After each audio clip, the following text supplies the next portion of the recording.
Hey guys, this is going to be an instructional video. It's going to be the same for the baller kit and the CT minis, regardless if you're using the stick mags or the drums. Right, so first thing you want to do is get your marker down to this stage. It's exactly the same for the C96 kits. It uses the same rear trigger. So if you've seen the other videos, you'll know how to install that. I'm going to try and speed run this a bit, make it a short video. It's probably the trickiest part. So it should look like that. That's your rear trigger. Install this plate.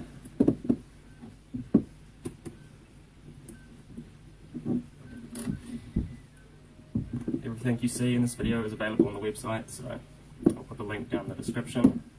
Just put one bolt in to save time. Then you want the original screw for the regulator at the front in and the rear one out. Then you grab it and put it through this rear bracket. And then install that.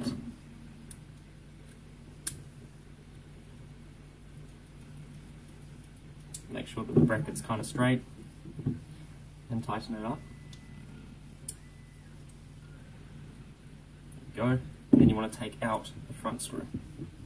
It's just an easier way to do it.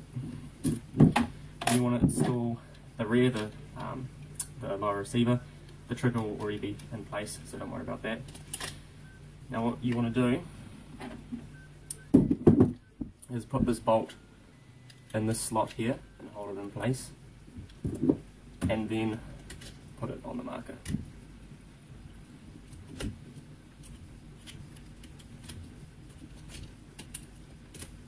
you go, like so. Might take a little bit of encouragement. It won't completely close down, so you need to push the receiver down as you screw the bolt in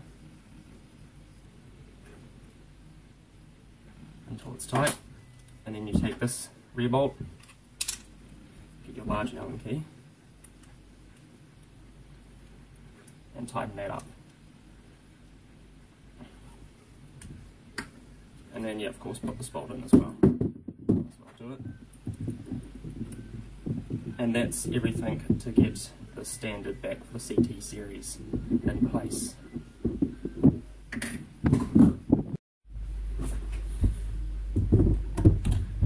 Okay, now that you're at this stage, what we'll do is install the CT mini kit. We're starting with stick mags. What you need to do is take this spacer, kits will come with two, and you need to insert that into the receiver like so. It only goes one way.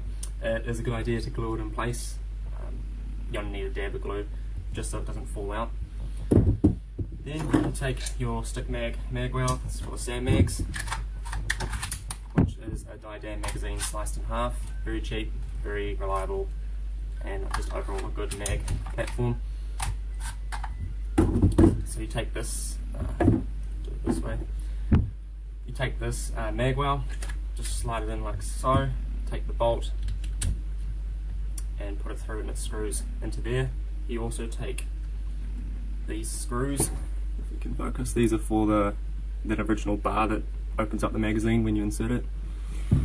These are repurposed to hold the mag well front in place, so they just go into each of these ports, and then you tighten those up, and that's that done. Save time, I'm going to show you that. Then this rail, it'll come with the bolts included. It just slots on. Slots on over the top.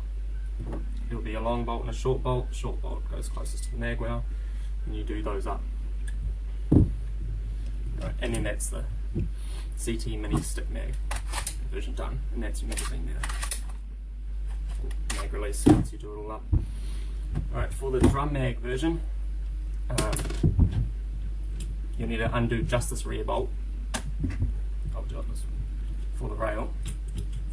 Do that in place. Take out that bolt, take out the two bolts for the mag well.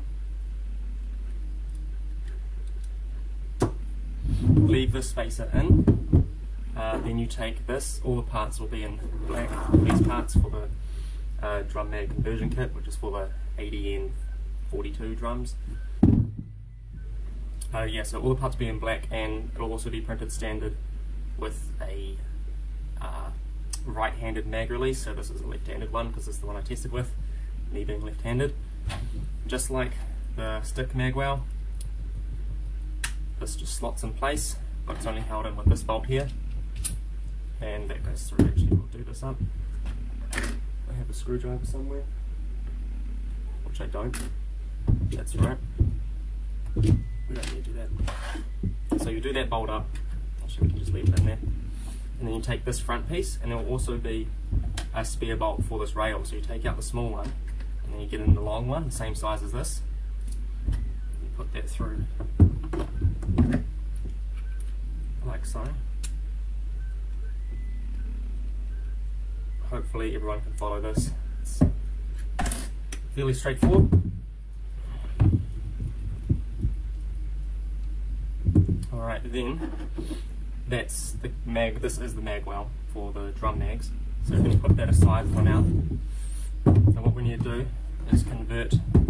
So this is the conversion kit for the drum mags. So yeah, loosen those, take this off, get it down to this stage. So no follower chain and no top. Keep the bolts from here because you'll need those. You take this new follower arm, place it on here like so. Tighten these up. That's that part done. And the original bolts you get from the top of, don't have it around, the top of that mag adapter, I guess you'll reuse those and put them through this part here. Again, this will be all black and it'll look slightly different. There's your what was it, mag detent, I guess you could say, which has no spring on it. It's activated by this part here. So what you want to do, slide that over like so, put the bolts through, put this rear jack on, and tighten these up.